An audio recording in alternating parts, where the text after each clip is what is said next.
How badly do we want to watch this like right now? Right now. Well, I've got the next best thing, which we've got people who put this together, and we're going to have a great conversation about, so thanks for being here. I'm Jim Halterman. I'm the West Coast Bureau Chief of TV Guide Magazine, and if you're a fan of horror and being queer hits close to home like it does for me, then you're in the right place. So Shudder's upcoming docuseries, Queer for Fear, is a 4-part Shudder original documentary series that will highlight the history of queer people in the thriller horror genre and stream on Shudder and the Shudder offering within the AMC Plus bundle this fall. So I'm going to bring people out because we want to talk about this. Let's start with executive producer Bryan Fuller.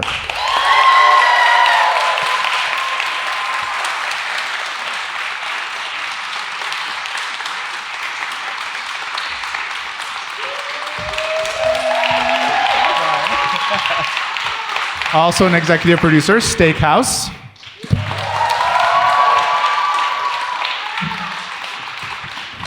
And you saw her in that clip, and the consultant on the series, Bever.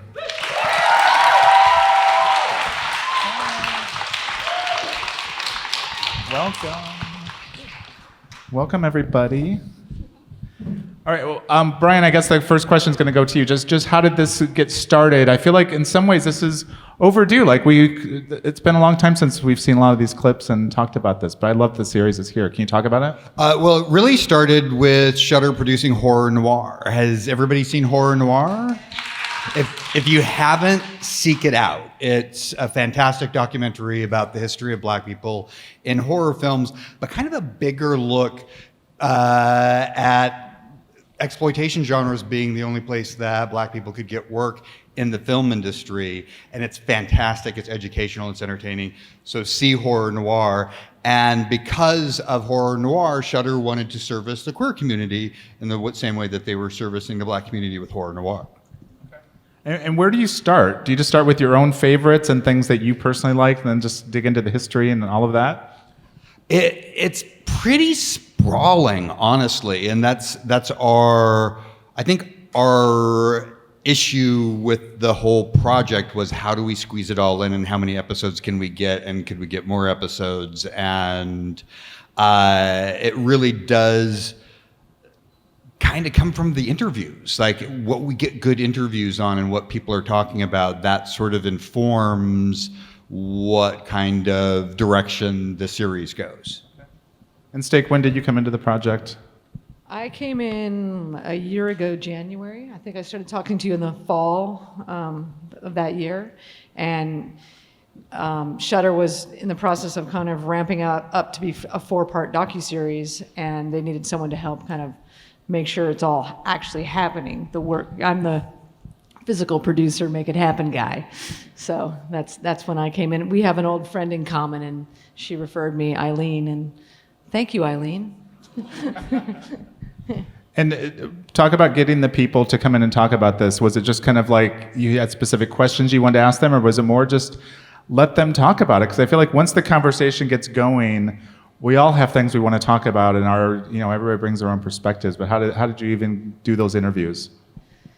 I think it took us a while to kind of source out like our outline and what we were doing and what we wanted to cover. And then in the beginning, we'd try to cover everything with everybody. And then kind of as time went on, we realized, okay, let's pinpoint more. What's this person? And we did pre-interviews for a lot of people. So it really helped kind of guide what they knew about and what they didn't know about. And that really took us down that path. And I think that's where a lot of the magic really came from. In seeing what people were really interested in, what kind of personally touched them, especially as children or young people, and their like anecdotal personal experiences with the films and television. I feel like that's where the stories come, the tear-jerking stories, the laughing stories. I think that the way it evolved to be more personalized with each interviewee is like the really special part. And when I first heard of this, my first thought went to Mrs. Danvers, which is in this clip a lot. Was that a common first touchstone for a lot of people? Well, yeah, Nay, please. Oh, I was just like, yes, for me, for sure. Yeah. All the dykes love Mrs. Danvers. Yeah. Let's be real. It's interesting how things sort of broke down on gender lines, for lack of a better word. That there were more queer women who wanted to talk about Mary Shelley and more queer men who wanted to talk about James Whale, and where those kind of inspirations came from. And of course, there was a lot of crossover, but it was interesting that some things kind of did break down on gender lines. Okay. How were the episodes broken down? Because there's 4 episodes of this. Is there a specific theme to each episode? And what are those, if you can talk about that?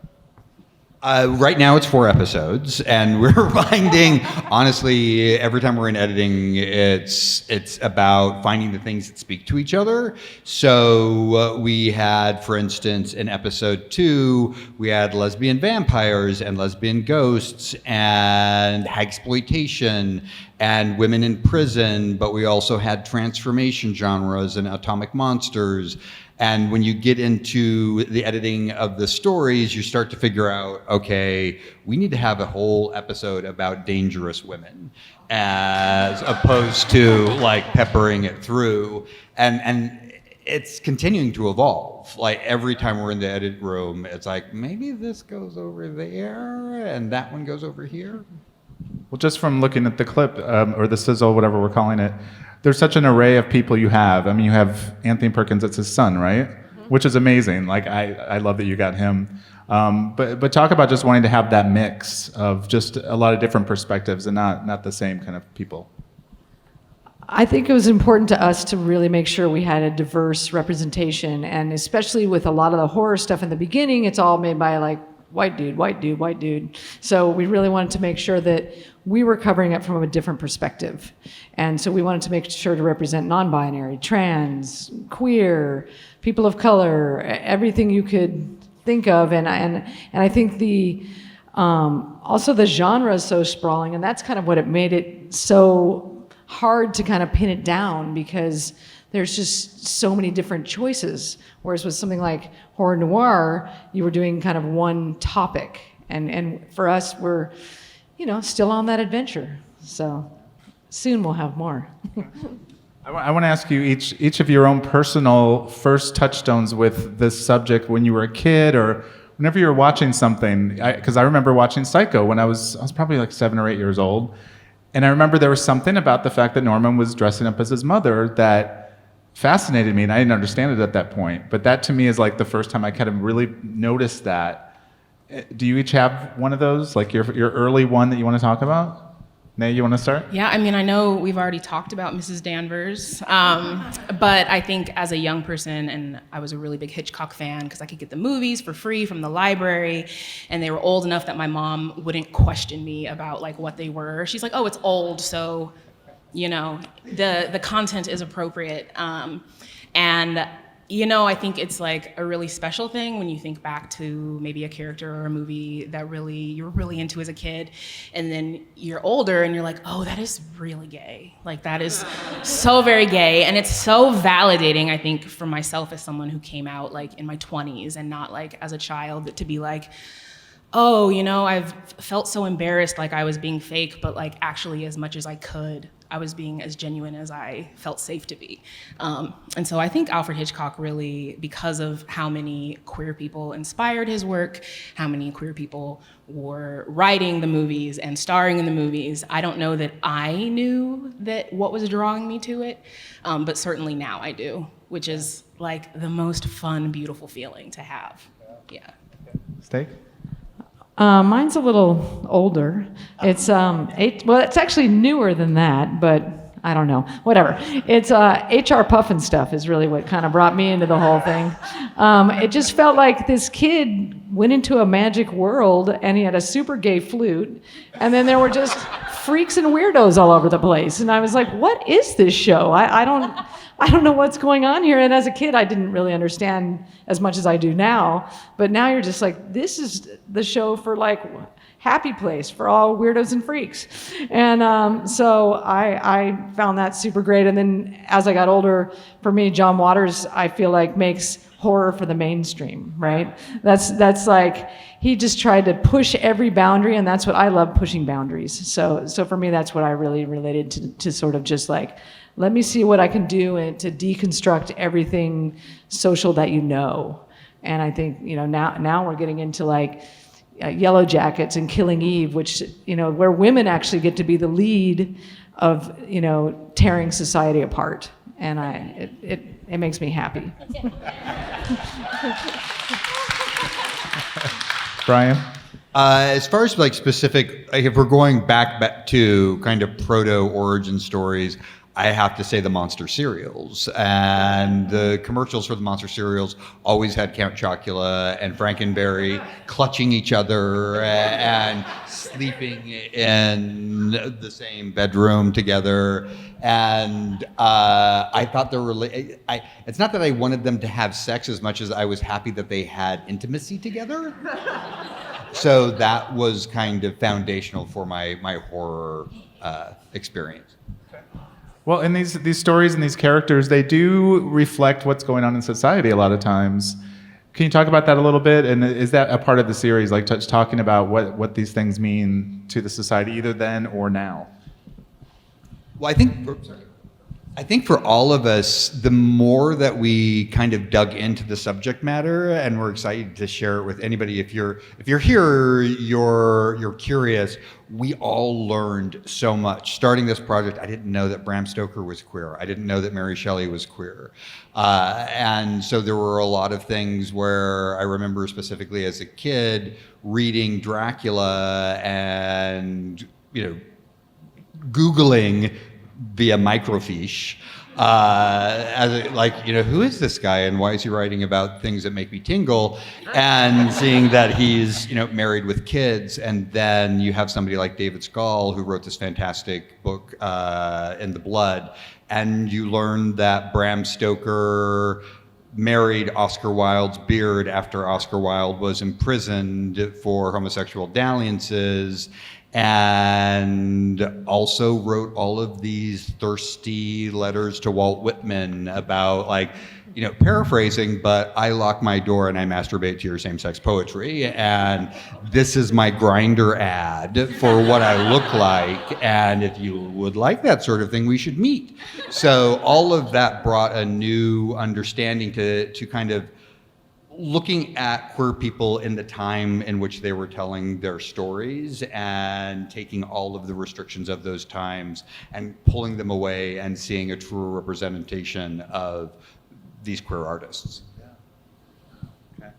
I want to ask about Hitchcock a little bit. You brought him up, and we talked about Rebecca already. I took a Hitchcock class in college. At USC? Indiana University in Bloomington. Okay. Yeah. Hi. Midwest. But this was, late 80s, early 90s, and there was no section in the books we read about the queerness of his movies or any of that. So I'm curious if any of your research or anybody know that, was he aware of what he was putting in his movies? Like, was he conscious of it? I know he's very focused on his blonde women and all of that, but I wish I had time to go back and look at some of those books, because I don't remember anything like that. But did you come across any of that? Yeah, he was in community with lots of queer people, and inspired by, not sometimes. It's always a little bit gross to think a straight person is inspired by this other lifestyle or, something like that. However, being in community with such brilliant and innovative and fabulous people, how can you not be inspired by that?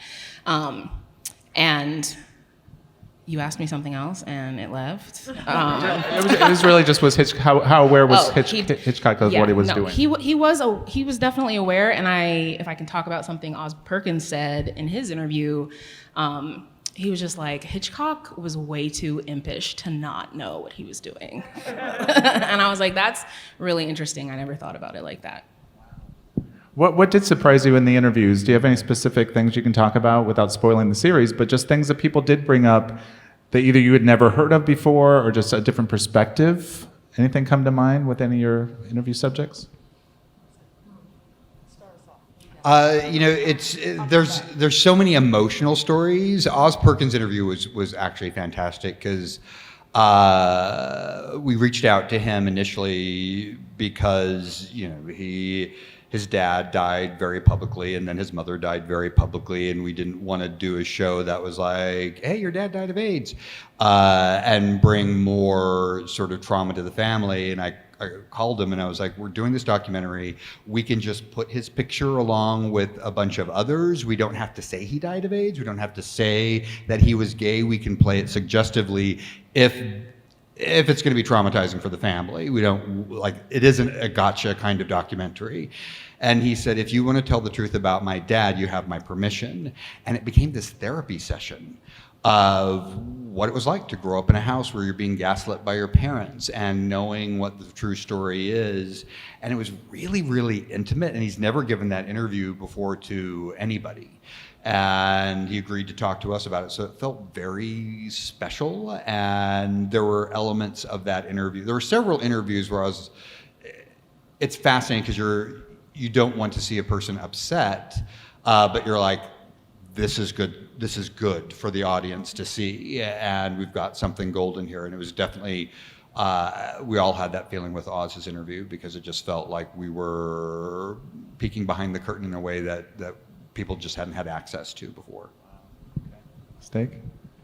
Yeah, I think for me, I think I'd gotten a little complacent in just feeling like it's okay to be gay and I'm okay with it, so everyone else should be okay with it. And I think the times around us have changed for the worse lately, and it's very upsetting, but everyone came in with these emotional stories, and they would come in and you'd be like, oh, it was hard for you even though you grew up in the 2000s, or it was hard, because sometimes you think, oh, it wasn't as hard because I grew up in the 70s or in the 80s, but it's hard all the time. And so for me, it was really important to try to represent that so that we could show people out there who may not have anyone to talk to that it's okay to be you.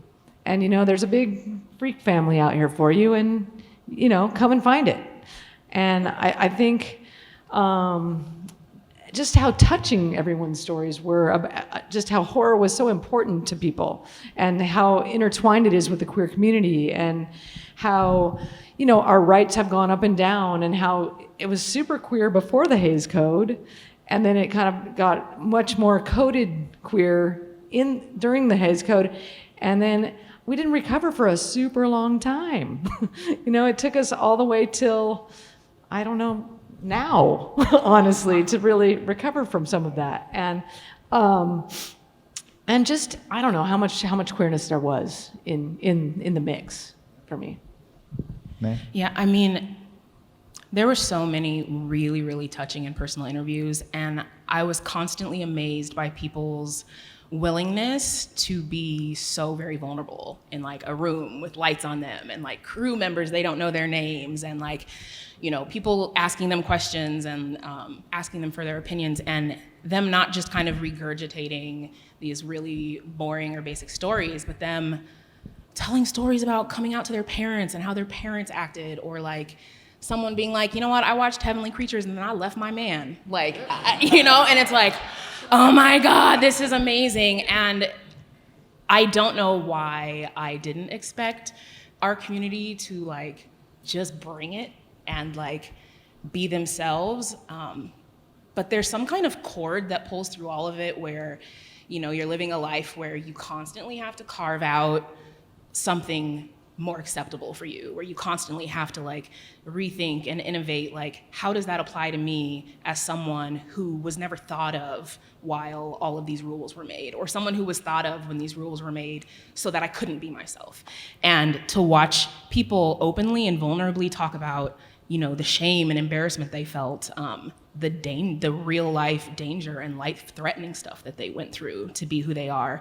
I know I was especially really touched to meet people who were doing activism when I was a child, and listen to them talk about, Amanda Burst talking about coming out in the 90s. And I'm thinking like, oh, I was watching Married with Children and I didn't know why I was so obsessed with Marcy Darcy, but, and then to think like, I got really emotional thinking like, I was this child in this really conservative, very religious home, somehow got to watch Married with Children. And I'm like idolizing this person who I don't know anything about her sexuality, definitely didn't know anything about mine at the time. And then I get to meet this person as an adult, and she's saying like why she came out, and like she had to come out because her daughter was born and the kind of world she wanted her child to live in. And I was like, you were fighting for me back then. Like, you were doing things that have a direct impact on my life now. I can't believe I have the opportunity to thank you for that. I can't believe that I'm being like blessed with this story. Everything just felt so delicious. Like we were just eating it up behind the screen. Like I cannot believe what people are willing to share. And I think it's, you know, the more we talk and the more stories we share, the more validation we feel, because you're like, oh, you did that too? Or like, oh, you know, I did that, and then I was so scared that I didn't talk about it for 20 years, and someone else is like, no, I just did that. And so all of these different perspectives and stories and trajectories are just, I think it's so beautiful to watch our community really be able to tell those stories and kind of like no holds barred. Like they're telling these stories. And it was just like a huge honor. Yeah. The visibility in these films, these stories, and then the people making them, it all makes a big difference, especially whether you're a little kid and don't really know why you're drawn to something, or you're older and you're like, okay, I know exactly why I'm drawn to that.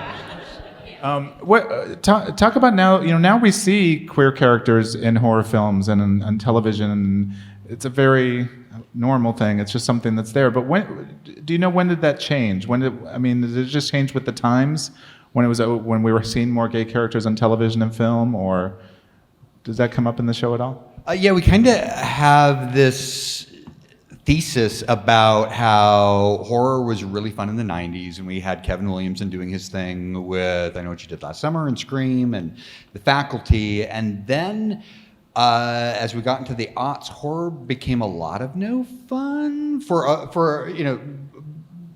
Good for you if you're into Hostel and Saw and what those shows do for the audience.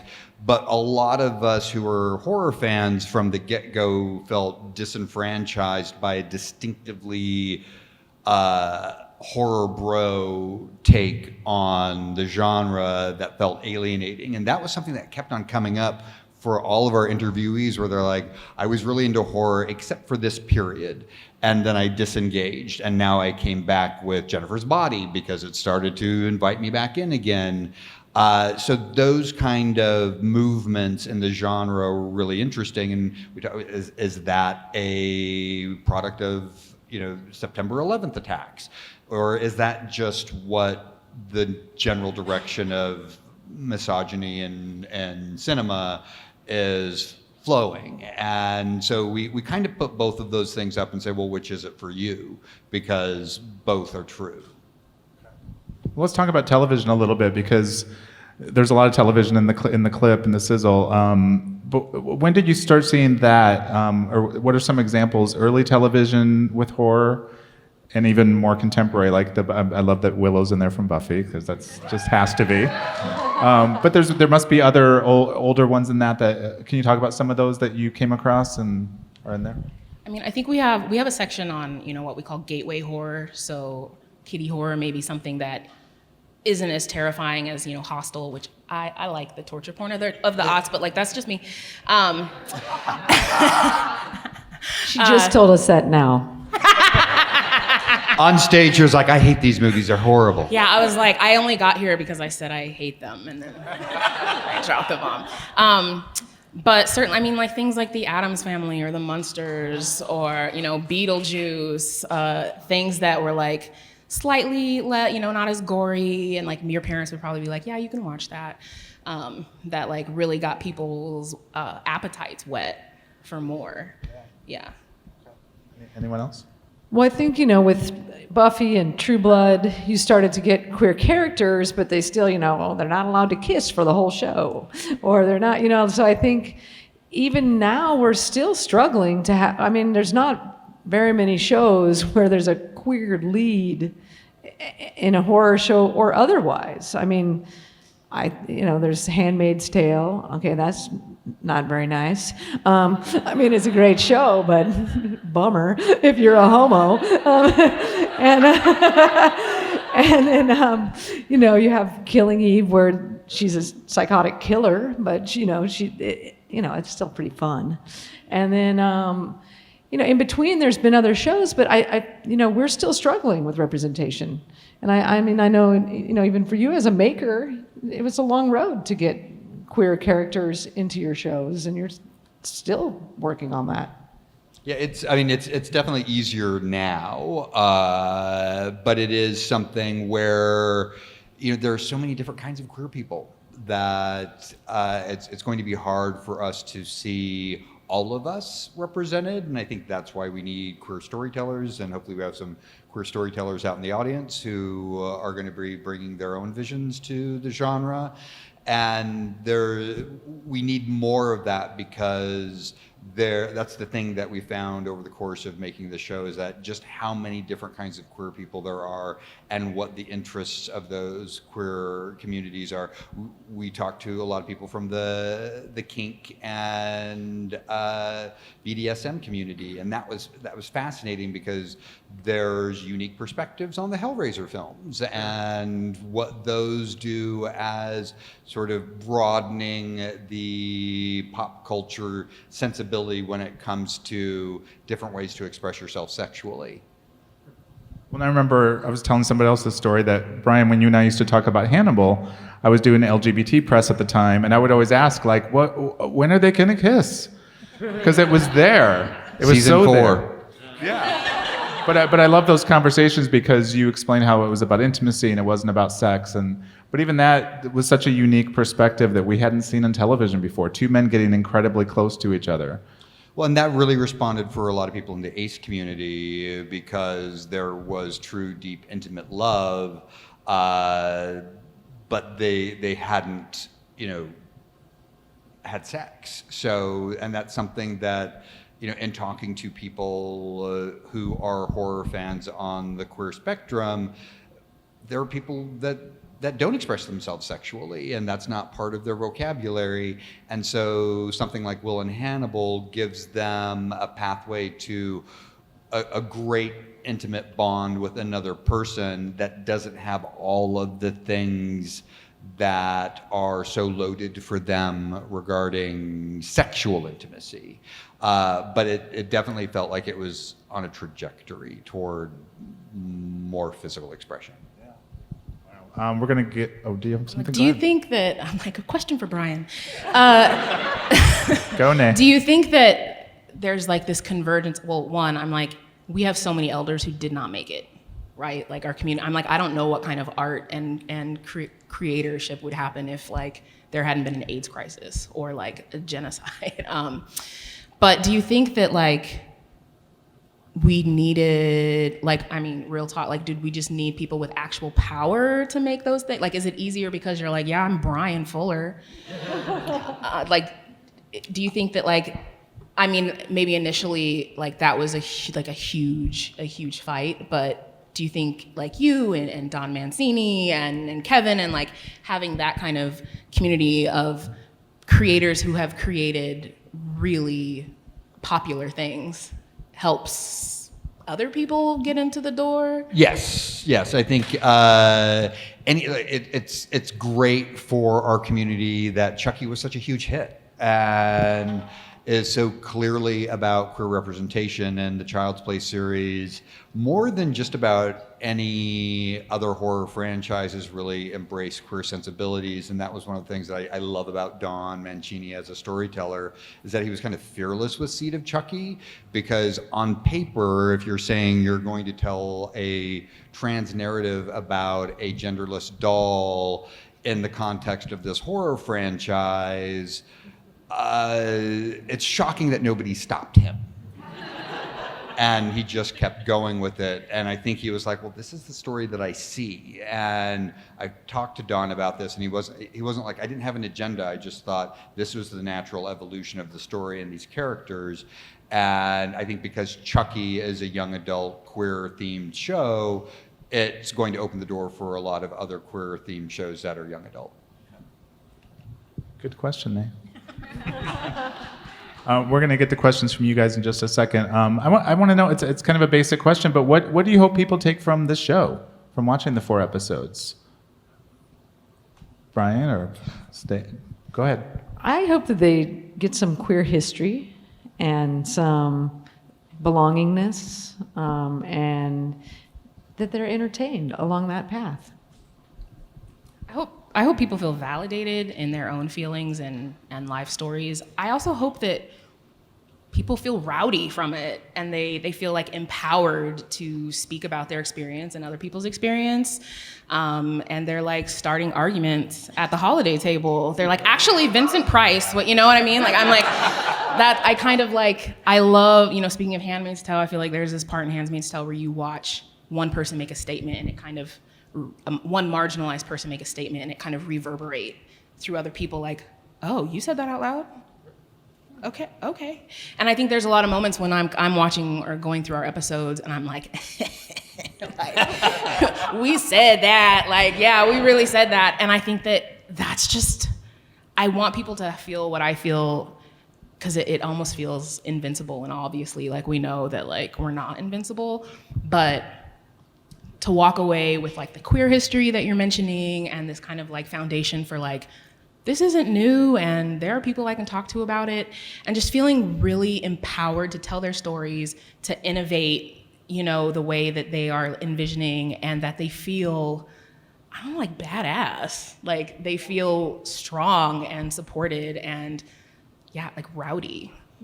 Yeah. I think that's one of the things that all of us feel is important working on this documentary, is that queer people feel a sense of ownership of the genre, because we're often in this genre, it feels like it's heteronormative on one level most frequently, but going back, you know, queers created the genre, and queers told all of the elemental foundational stories in the genre that then were sort of processed by other storytellers and broken down. But you can go back to the very origins of horror storytelling and say a queer person had that point of view and perhaps needed to be queer to have that point of view and that perspective, and that's really exciting. So it's appropriate for this month, but hopefully people take a sense of pride and ownership in the horror genre as queer people, because it is ours. Yeah. I just add one more thing. I think that, you know, the other thing is horror stories are often these survival stories. So I think for all of us, it's like really this like empowerment, even though, you know, it could be quite violent or crazy or whatever. But, you know, at the end, you're like, kill them, Sydney, get rid of them all, you know, like, and so I think, you know, for me, it also just is an empowerment in that way. All right, I have a feeling you guys have questions, so let's bring up the lights and let's get some questions going. We'll start right here in front, sir. Speak loudly so everybody can hear you. Yes, hi. First of all, thank you so much for spending time with us this evening. I wanted to ask all of you if there's been any recent horror film or TV show that you watched recently that you really love. It could be new or something old that like you just watched for the first time. I'm curious like what you're currently... If you guys couldn't hear, the question was like, what have they seen recently that's current that inspired? Yellow Jackets. Yellow Jackets. Period. Yeah, Yellow Jackets is so good. I mean, Karen Kusama is, I'm like, right. And then we were like fortunate enough to have some of the cast come in for the doc because they are actual queer people. And some of them we didn't know were actual quear people when they came in for the interviews, and then they like came out. And that's how good the interview was. Yeah, it was like, honestly, now knowing those folks and then watching the artistry of that show, I've already watched it twice through, you know, just like dying for the next thing. It's funny, when we first started this project, neither Chucky nor Yellow Jackets came out, and we were like, shit, we have to do a whole bunch of new interviews, because this is changing the conversation again in a really great way. Also, I just want to shout out, Brian, you're wearing the best socks. Oh. Jason. Brian socks? And like, there's a section on why Friday the 13th is queer horror in the doc, so Mama's Boys. Oh, see? Okay, right here in the center with the blue hat. I want to ask, what are your thoughts on the conversation that's going on around Stranger Things and the character of the fires? Like, do you think that sort of, as they phrase it, like,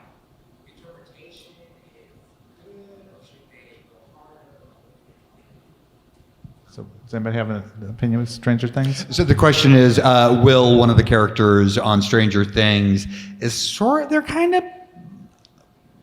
for lack of a better word, or just the first one that came to mind, pussyfooting around his queerness and suggesting maybe that he is, but not saying it explicitly and walking that fine line, but not committing in a way that's fulfilling to the queer audience.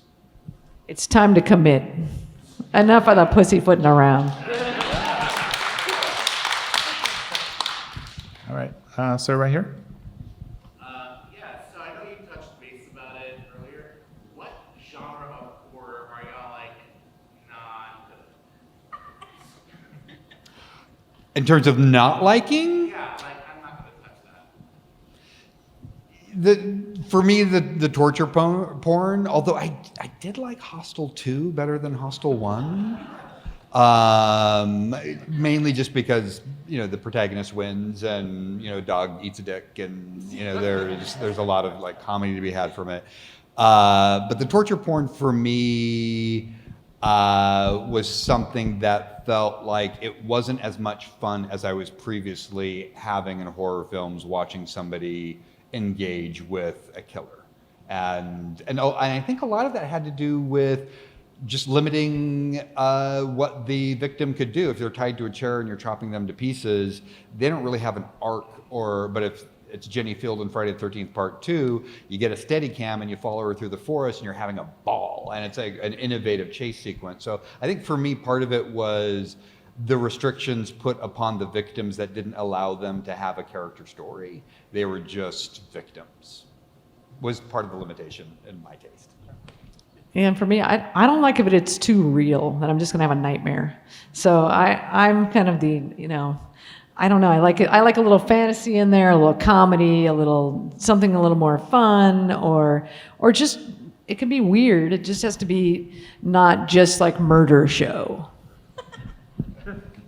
I think I have at least a few favorites from probably all the subgenres, but I don't like horror movies where black people die really quickly or at all. I think like, even if I really like the movie, especially the older I get, I'm like, that's never not gonna disappoint me. And in the doc, we talk about the bury your gays trope, where we also see, gay people get killed. And yeah, it doesn't always hit right for me. It depends on like the climate at the time. I'm like, oh, did like the cops just kill someone? And so like this is like hitting me a different way, or, so I don't always enjoy that.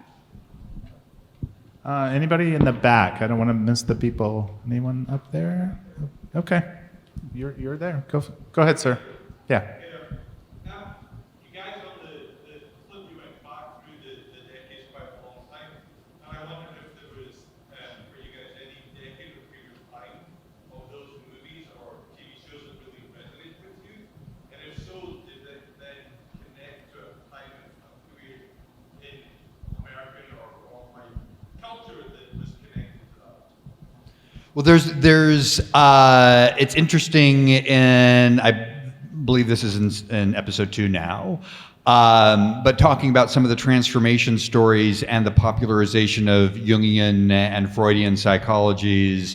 So looking at Irina and cat people, and there's kind of a version of conversion therapy, and there's conversion therapy themes in that 40s, 50s period that comes out in Atomic Monster movies. Where if you haven't seen I Married a Monster from Outer Space, it's a hoot.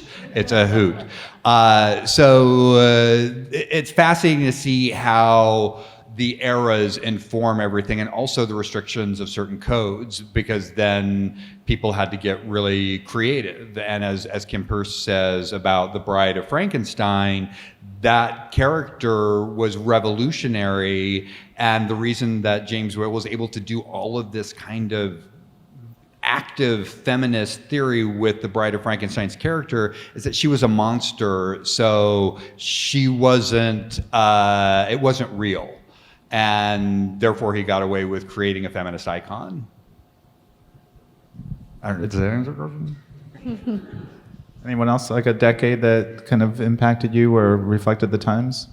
I mean, I think the Dangerous Women '90s decade was pretty fun when all the, except for that, for the most part, something terrible would happen to the dykes in the end, except for in Bound. They get away, right? And for me, I guess another thing I was thinking about is like I need a lot of women to be in the show for me to be interested in it as well. Then the other, but except for the '80s vampire business. Now those boys they're pretty, so it's okay, right? They have good fashion and they're pretty, so it's a lot of fun. And who doesn't like Grace Jones painted by Keith Haring?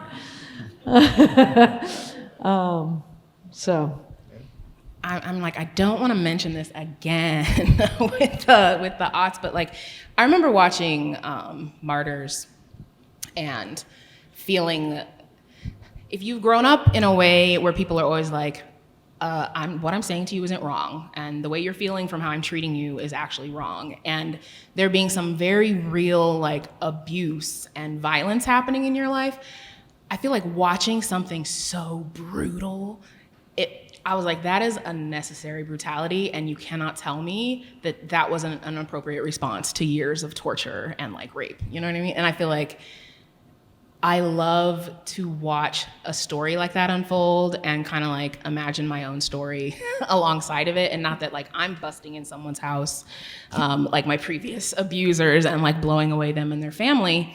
But there's something really cathartic about watching someone else do that and being like, oh, would it be okay if I felt differently than I feel right now? Like now that there's not like some hater in my ear telling me that I'm being dramatic or that that's not an appropriate response.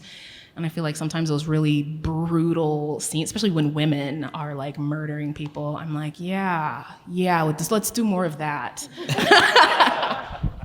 It's like narrative therapy. You rewrite your own ending. I think we have time for maybe one more question. Anyone right? What is your must-see horror movie that you would recommend? She asked the one must-see horror film that we should all see. Scream. Kind of straightforward, but hey, whatever. Yeah, I mean, I can't overthink it. Candyman. Only saying it once. The new Candyman? I mean, I definitely want you all to watch that. I was talking about the original, but no hate on the new one by any means. I like the new one quite a bit. Oh, we saw it together. Yeah. Rosemary's Baby maybe is another. I love Alien, and there's something very